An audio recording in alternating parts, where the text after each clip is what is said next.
Assalamualaikum dan salam sejahtera. Anda sedang menonton Agenda Awani dan malam ini tetamu khas saya datangnya dari negara tetangga Indonesia dan kami sebenarnya satu pasukan kerana kami sama-sama bekerja dalam bidang media dan saya bangga untuk berbincang tentang isu-isu yang membabitkan Malaysia, Indonesia, Asia Tenggara dan kebangkitan Asia dengan Pak Dede, nama yang lebih mesranya, tapi nama sebenarnya adalah Pak Nugroho Dewanto, redaktor utama kepada Tempo, suatu Quran ataupun makalah penerbitan media begitu popular di Indonesia, sama dalam bentuk harian, dalam talian maupun dalam bentuk majalah.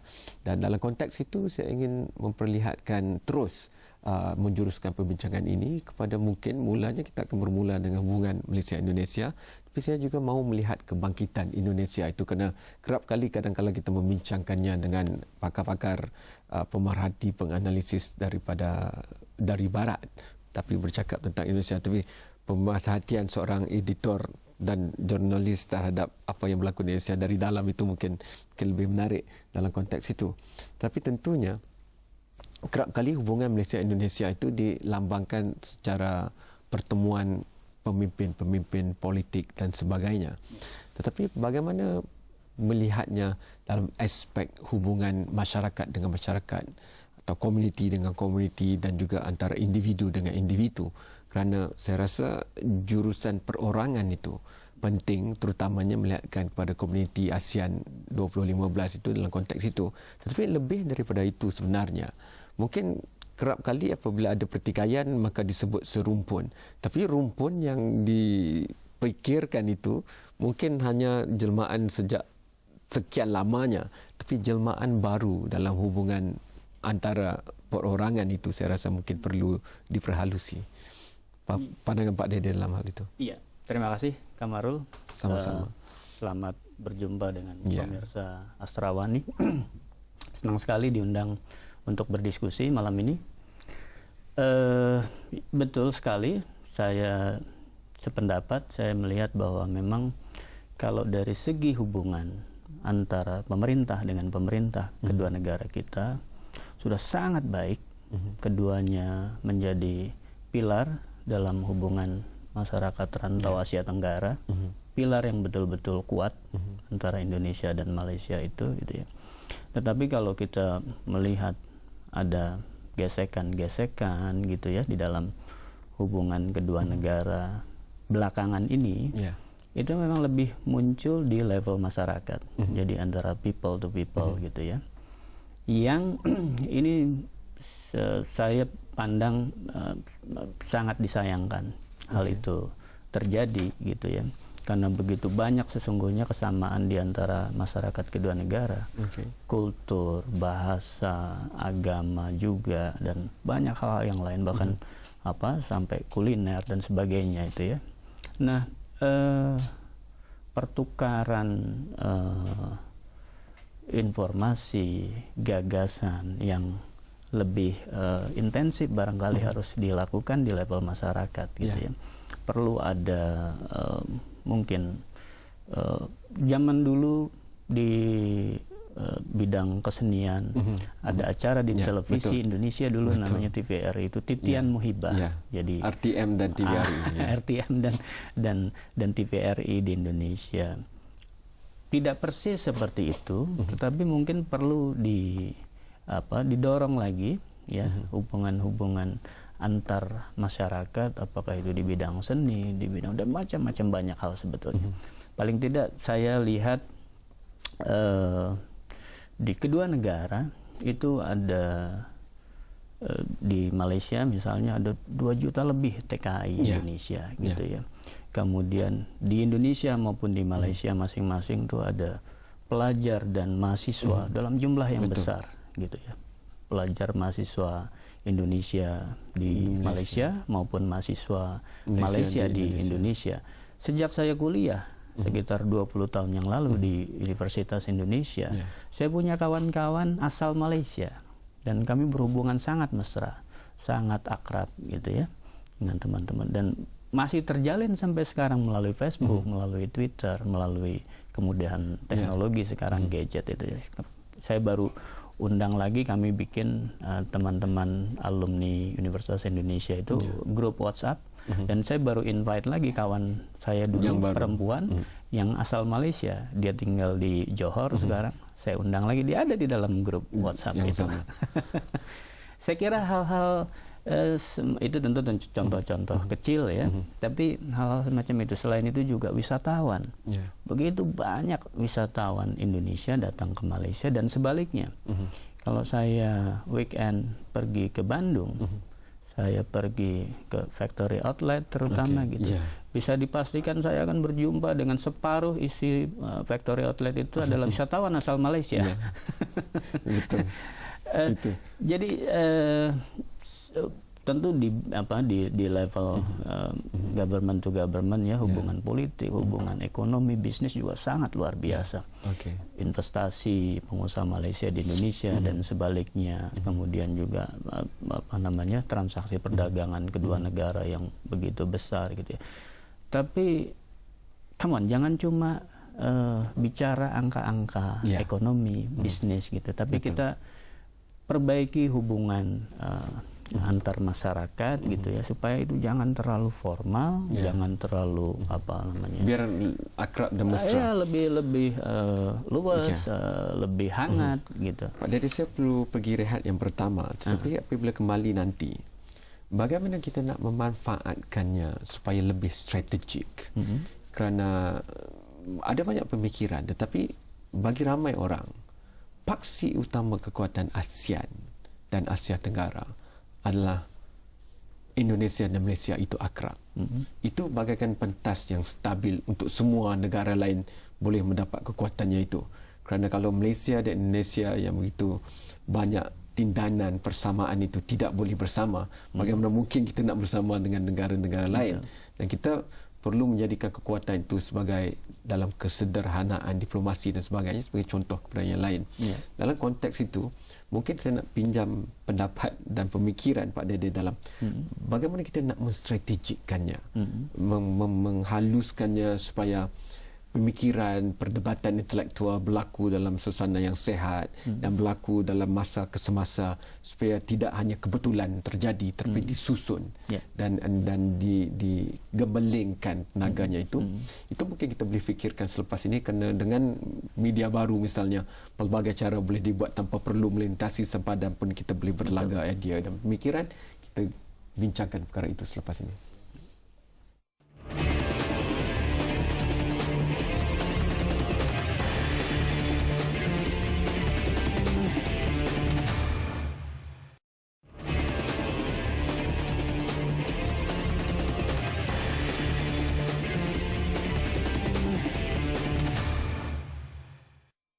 Anda masih lagi menonton Agenda Awani dan kita masih membicarakan tentang Indonesia.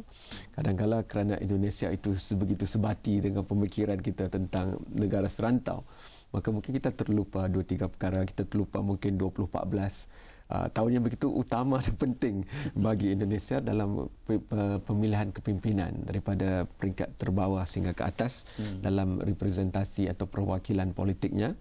Dan itu tentu juga bermaksud bahawa selepas April, maka Julai itu adalah pemilihan pemimpin paling utama, iaitu pemilihan presiden misalnya.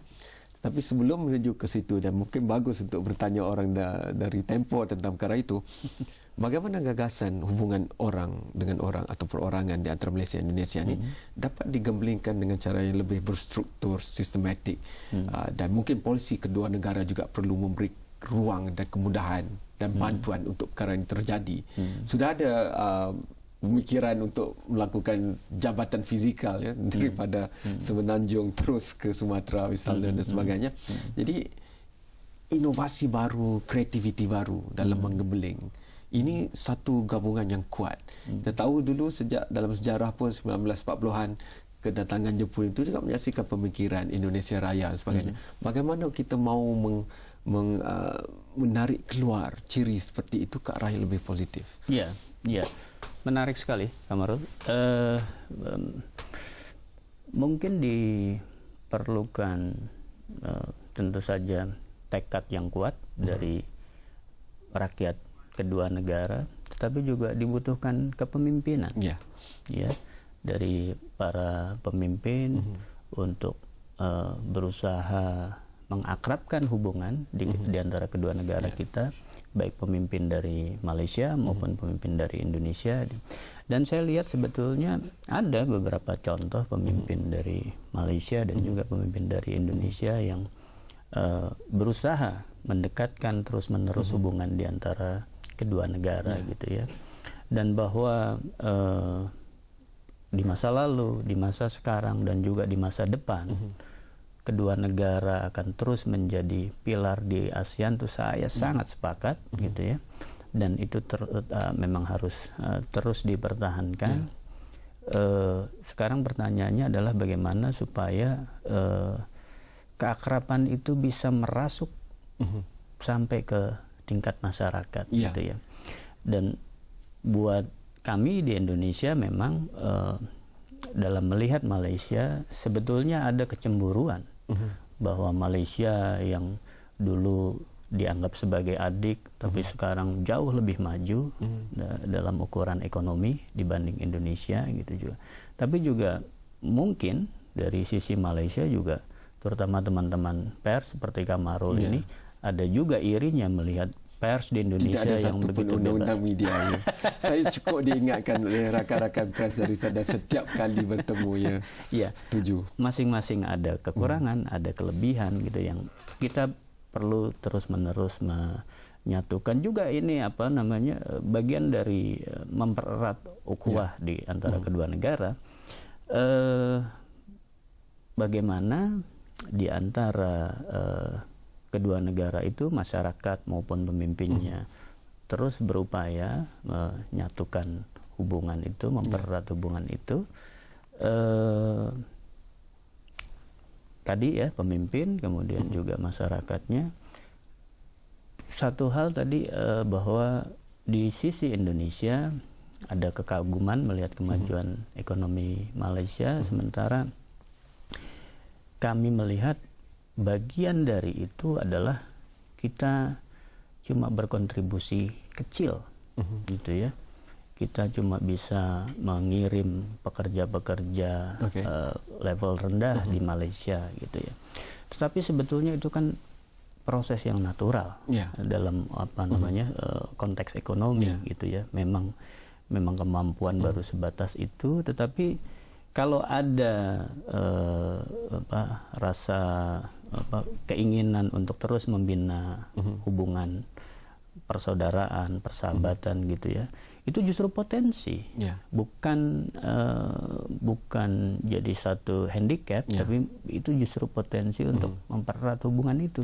Bagaimana lebih bisa memahami di antara kedua negara gitu ya, bahwa di sisi Malaysia, Indonesia bukan cuma TKI seperti yang sekarang membanjiri Malaysia gitu ya, dan juga di Indonesia gitu ya, terutama kelas menengahnya yang sudah lebih terdidik gitu ya, jangan melihat Malaysia selalu dari kacamata iri dengan keberhasilan ekonominya segala macam. Itu juga harus disadari sebagai realitas ekonomi yang biasa saja. Kalau saya boleh tambah di situ, ramai yang mungkin tidak, kalau kita lihat dalam bentuk statistik seperti yang Bapak katakan tadi, banyak perkara yang tertinggal di tengah-tengahnya itu kerana nilai tidak boleh diwakili dengan angka. Betul. Jadi dalam aspek komuniti Asia Tenggara yang begitu mementingkan nilai, walaupun semoden mana pun kita terjadi, maka nilai hubungan baik di antara TKI itu sendiri pun, itu persebatan yang untuk selamanya. Dan kalaupun orang Malaysia pergi jadi wisata atau pelancong di Indonesia, mana mungkin puas hanya duduk di atas satu bas yang diberitahu itu apakah ini. Tapi kunjungan bermalam di sebuah rumah orang Indonesia memberikan garapan yang lebih dekat. Dan itu kekuatan untuk generasi seterusnya. Tidak perlu lagi melampaui sesi perkenalan, tapi terus jambatan sosial itu terhubung. Dan media sosial sekarang ini, ICT itu memungkinkan hubungan sosial itu disuburkan. Dalam konteks itu saya perlu pergi rehat yang terakhir. Seronok berbicara tentang perkara itu, tetapi gajah di depan mata itu adalah kepimpinan Indonesia 2014. Dan saya melihat ramai dan banyak nama yang diletakkan oleh media sini, media sana, media Australia malah begitu akrab juga melihat situasi di sana. Jadi bagaimana harus kita melihat dan mengukur kepimpinan yang bakal dicorakkan. Apa jadi sekalipun tentunya kepimpinan baru akan menggerakkan Indonesia bermula pertengahan tahun hadapan. Dan itu yang ingin kita lihat kerana mungkin pemimpin itu akan melihat perkara seperti yang kita bincangkan atau melihat lebih jauh lagi. Pada masa yang sama hubungan dengan Australia yang cuba masuk ke Asia Tenggara, tetapi sisi intipan ini tidak memberikan sebarang positif tentang perkara itu. Bagaimana pemimpin baru yang akan menerajui Indonesia ini perlu berdepan dengan perubahan begitu besar di Indonesia, perubahan ekonomi. Kelas menengah mungkin mencapai 60 juta mungkin dalam konteks itu, dan majoriti penduduknya berusia begitu muda, very young society in Indonesia. Adakah itu bermaksud bahawa pemimpin muka baru, fresh, dan membawa visi muda yang akan berlangsung? Kerana itu juga banyak aspirasi di sini sebenarnya.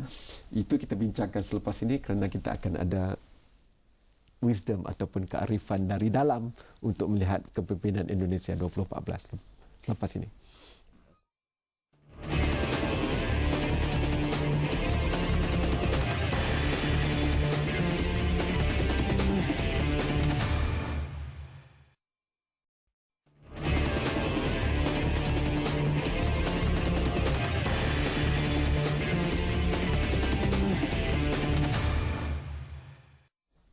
Terima kasih kerana masih menonton Agenda Awani, dan anda tentunya kalau selalu mengikuti perancangan ini dan rancangan sebelum ini, sudut pandang mengetahui bahawa kita pernah bertemu bual dengan Pak Jokowi, calon yang disebut oleh beberapa media sebagai calon yang paling panas mendepani capres ataupun calon presiden. Dan saya ingin terus kepada Pak Dede yang lebih arif tentang perkara ini berbanding saya yang hanya melihat dari luar. Bagaimana harus kami di Malaysia ini melihat percaturan capres dan sebagainya ini, kerana kita melihat mungkin ada legasi abad yang lalu, calon-calon yang lama, nama-nama besar seperti Abu Rizal Bakri dan sebagainya, tetapi kita juga melihat kepada mungkin ada aksis baru kerana memerlukan ada undang-undang di Indonesia ini, mungkin pada orang Malaysia yang kurang arif, perlu ada kota tertentu perwakilan kerusi di Dewan ataupun DPR itu untuk membolehkan dicalonkan calon presiden misalnya. Dan itu tentunya mencorakkan dan memaksa calon-calon ataupun parti-parti yang lebih kecil itu bergabung untuk membentuk kuasa bagi mencalonkan calon presiden. Dan itu juga disebut sebagai satu aksis baru yang begitu penting untuk kali ini. Tapi saya serahkan kepada Pak Dede untuk bercerita. Satu hal tadi saya ingin komentar sedikit, mungkin intermezzo tentang Australia yang sedang ramai. Sebelum saya menjawab tentang calon presiden, saya baru bicara dengan seorang bekas duta besar di salah satu negara Eropa, di Jakarta, yang sangat santai, saya kira, tapi itu rasional, mewakili apa yang biasa berlaku di dunia diplomasi internasional.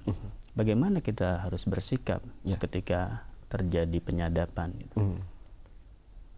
Semua lembaga intelijen di seluruh dunia pekerjaannya memang mengumpulkan informasi, termasuk antara lain dengan penyadapan.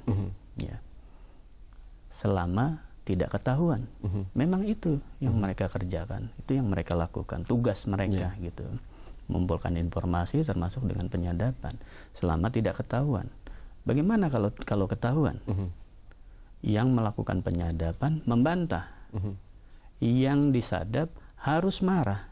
Itu adalah SOP standar dalam diplomasi internasional. Jadi tidak perlu terlalu emosional, berlebihan, atau dalam istilah di Indonesia kalap, gitu ya. Biasa saja, marah tapi terukur. Mestinya itu yang terjadi. Kemudian saya ingin menjawab tentang calon presiden. Dalam sebelum 2013, saya kira, menurut beberapa survei, bukan menurut media, media hanya menyampaikan kembali yang disampaikan oleh lembaga-lembaga survei. Sebelum 2013, kandidat presiden yang dianggap paling kuat di Indonesia untuk pemilu dan pemilihan presiden 2014 mendatang adalah Prabowo Subianto. Nah, situasi mulai berubah setelah 2013, setelah Jokowi terpilih menjadi gubernur Jakarta. Dari semula dia wali kota Solo.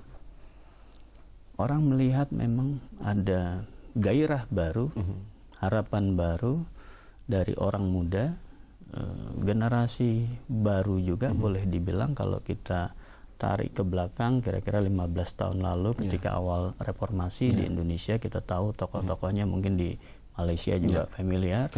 Ada Wiranto, ada Megawati, ada almarhum Abdurrahman Wahid, ada Amin Rais, dan ada Akbar Tanjung, ada siapa lagi,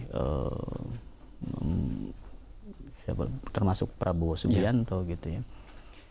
2013 di akhir 2012 sudah mulai muncul Jokowi gitu, ada gairah baru, harapan baru, orang muda yang berbeda dengan dulu tokoh-tokoh muncul di era reformasi 1998 di Indonesia. Saya kira itu memang angin segar dan orang melihat harapan itu begitu besar gitu ya. Dan agak, saya nggak tahu ini kebetulan atau memang karena apa ya, harapan tadi itu ya begitu, sehingga ketika ada harapan begitu besar, sehingga ketika ada apa angin sedikit saja itu seperti orang yang lama kemarau, ada hujan sedikit saja segar, itu yang orang rasakan dengan kehadiran Jokowi di Jakarta. Tapi realitinya percaturan politik memerlukan gabungan, memerlukan rangkaian politik dan sebagainya, dan Pak Jokowi sebagai relatifnya orang baru, apakah peluangnya? Nah. Dalam 1 minit yang terakhir kita tinggal ini.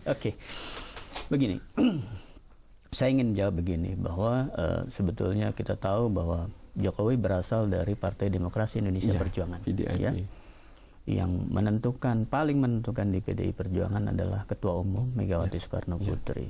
Nah, ini ada informasi sekaligus analisa terakhir di Jakarta. Kenapa PDI Perjuangan tidak mencalonkan Jokowi sekarang sebagai calon presiden? Tidak seperti Hanura sudah mendeklarasikan Wiranto, Haritanu Sudibyo, Prabowo Subianto dari Gerindra, Abu Rizal Bakri dari Golkar dan sebagainya. PDIP memilih menunggu sampai pemilu legislatif selesai.